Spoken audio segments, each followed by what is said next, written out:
What's going on YouTube? Chris Ola is back with another video on the channel, and today we've got a match preview, Arsenal versus Burnley. We're away at Turf Moor, and let's hope we get 3 points on the board. So there's not really much to talk about. I'm pretty sure I start every video saying there's not really much to say, but we need to win 3 points. Am I feeling confident for this game? Yes, I'm feeling confident. I don't think it's too misplaced. I'm not feeling arrogant about this game. We're not going to just go there and take 3 points off them. No questions asked. We need to play the best of our game, but we're going to have the best team available. I haven't actually uploaded my Norwich game. I have created the match. I just need to finish editing it, but I've been so busy. And not going to lie, I've been a bit lazy with my YouTube stuff. You know, uni's coming up, my last year. This will be my 4th year in knots, so flipping out. Yeah, let's not even talk about uni because this is football we're talking about. So, yeah, Burnley, I think they've had a rocky start to the Premier League if we go look at the standings. Burnley are 19th, so they're actually worse off than us. Their only draw has come against, will I be able to quickly check? Burnley, their draw has come against Leeds, so that's not too bad, a draw to be fair to them. But other than that, they've had a worse start than us. We've had a rocky start. I'm not going to make excuses for any of the games. I've already talked about those games I'm pretty sure.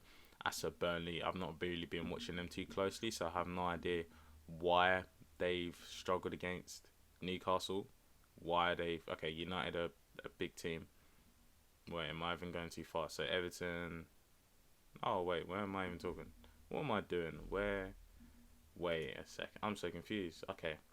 So, yeah. Everton, they lost to.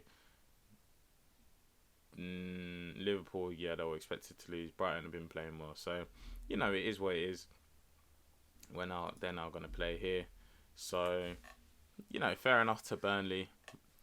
We know what they're about. We know what Burnley are about. Their physical side.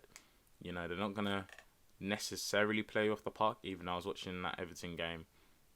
Everton game was the last game, and the first half of the game they were dominating possession. I don't know if that's down to Everton or because that's what Dyche wants to do now, because he sees his football as a bit unattractive and unsustainable.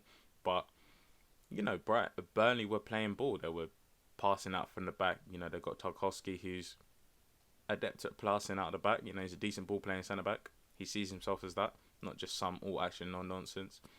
And they were playing well, decent cross into Burnley. I can't remember if it was a set piece or not. But, you know, 1-1. But after that, Everton changed their formation, took their formation, even after they scored.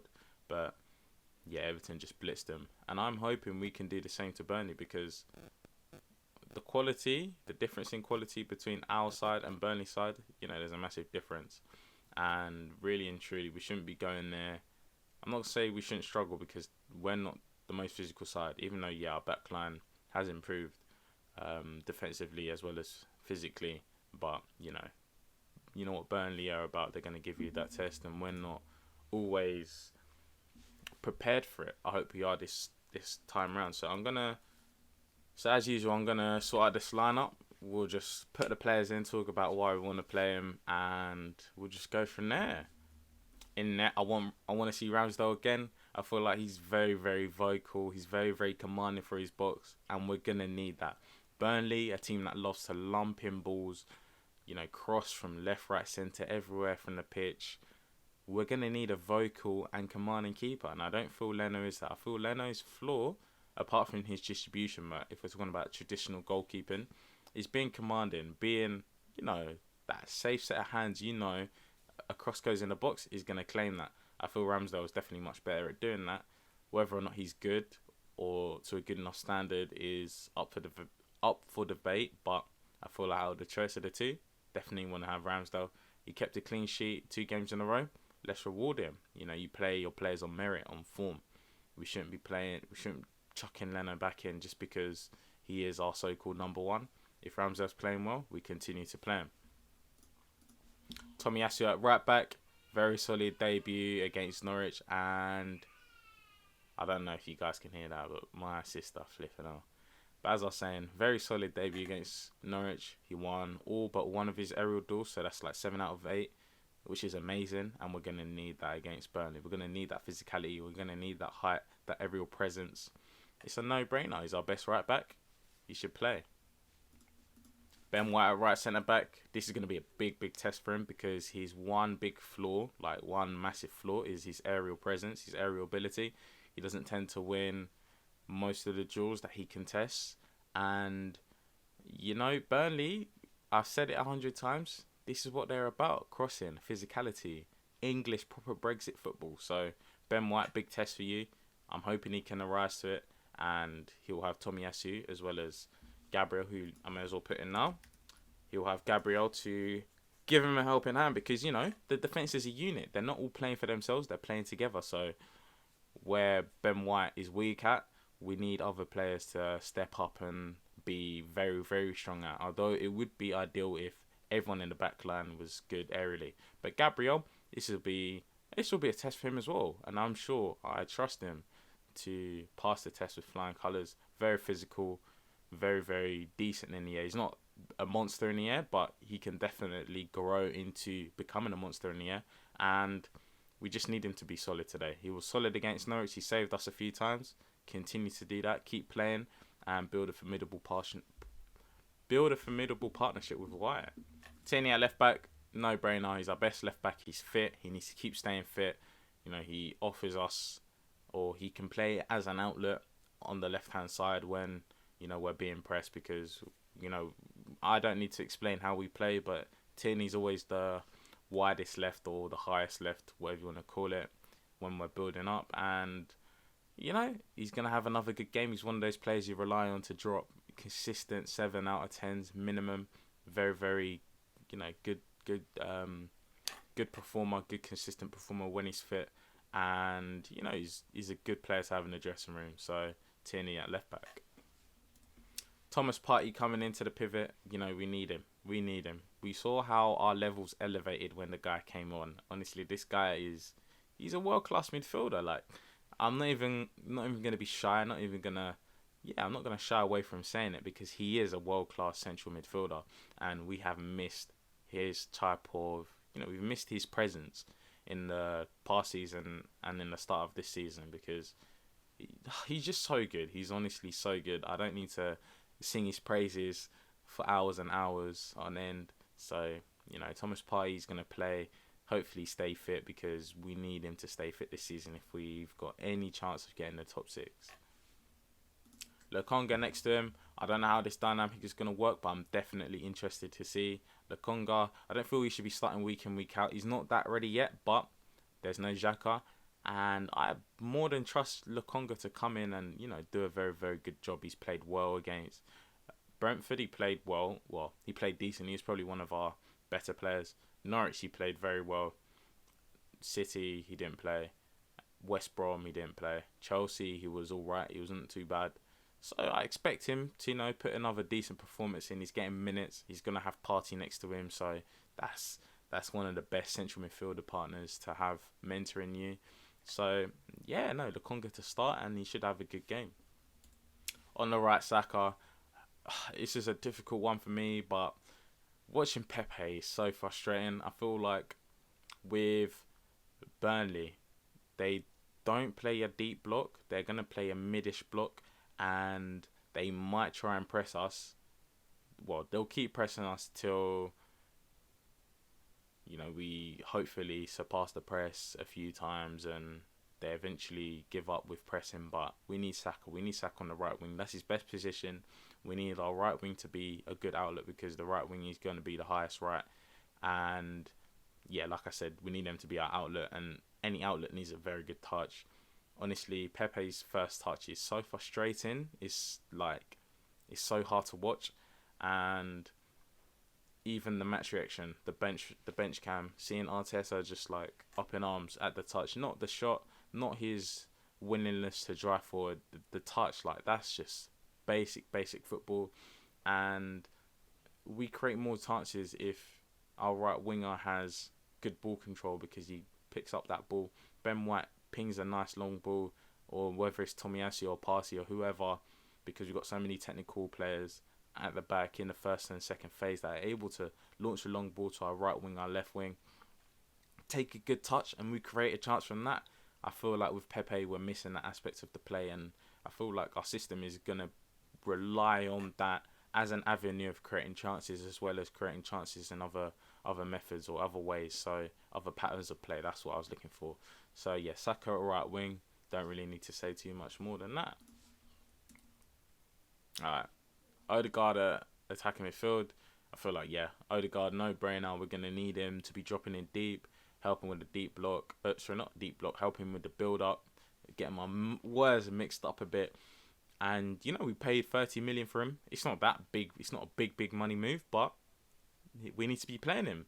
You know, we bought him because we identified that attacking midfield was an area of weakness. And I feel like he definitely can grow into the player that we need. We just need him to be aggressive. This is going to be a very physical game for him. So if he can, you know, pass this physicality test that Burnley are going to chuck at him, then we've got no doubts that he could be a player for us. Just need to show that he is that guy. We need to show us some signs. Show us why Mikel opted for you over signing Maddison, let's say, for 60 million. Emile Smith right left wing. I feel like, you know, he's our best option there. I don't really like seeing him centrally. Don't want him to have, you know, the creative burden solely on him. But he's a very direct player. His one-touch passing is brilliant. His awareness of the space, where to be, you know, where to the pockets to pick up. His ability to operate in the left half space and the right half space is, you know, is very good. Is very vital to the way we want to play. And, you know, when he came on, that, honestly, this is one stupid debate that people have been having on Twitter. But Odegaard was like, not Odegaard, we're pressing. Pepe was on the last man, and Emile Smith-Rowe was moving on to a loose ball from, okay, not loose ball, but a pass maybe from Saka, because we're pressing so much. He could have passed it first time, but he opted not to, and he opted to take it around the defender, which was also a correct decision. Passing it first time would have been a good decision. Dribbling it first time and creating a big chance for yourself, a one-on-one, is also the correct decision.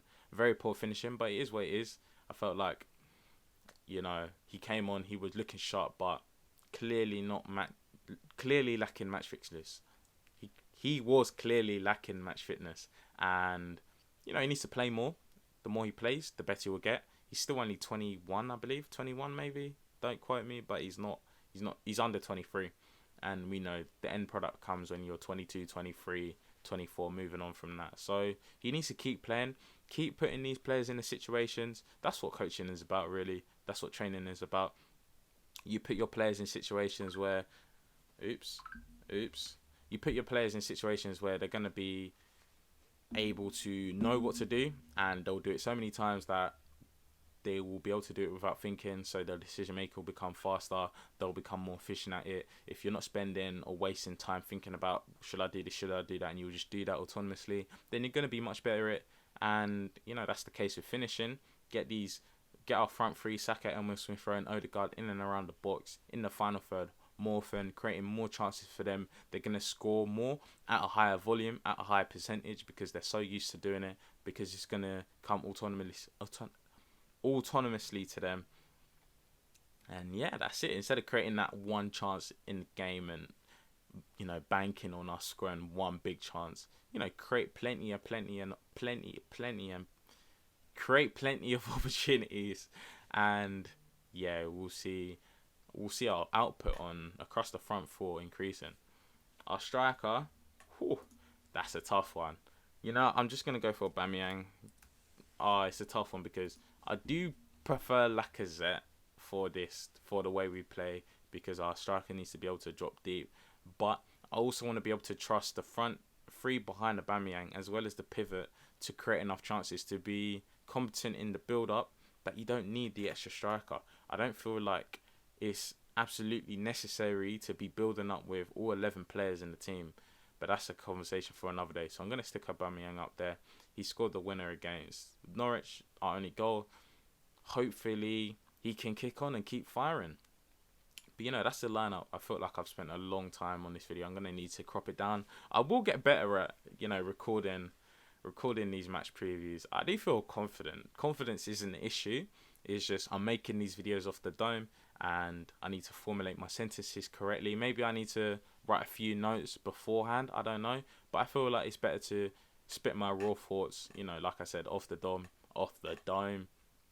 into the camera, so that you're getting my actual thoughts, nothing rehearsed. Everything is my thoughts, instead of me going and reading something and just reading off a script. Like, no one wants, I'd like to assume no one is watching my channel because they want to hear what AFTV or Robbie are thinking of the game or predicting of the game. People are watching me for me. I may not have that many viewers, but you know, I want to keep my stuff unique, and again, it's me that you're watching. So I hope you guys enjoyed this video. I will get the Norwich preview and the Norwich match review and the Burnley match review very shortly. I need to pattern up my work ethic, if you can say. But I've got uni in a few days, few weeks. So once I'm out there and I've got my own space and whatnot, I'll definitely have a proper schedule. But yeah, that's it from me. Hope you guys enjoyed this video, and I'll see you guys in a bit.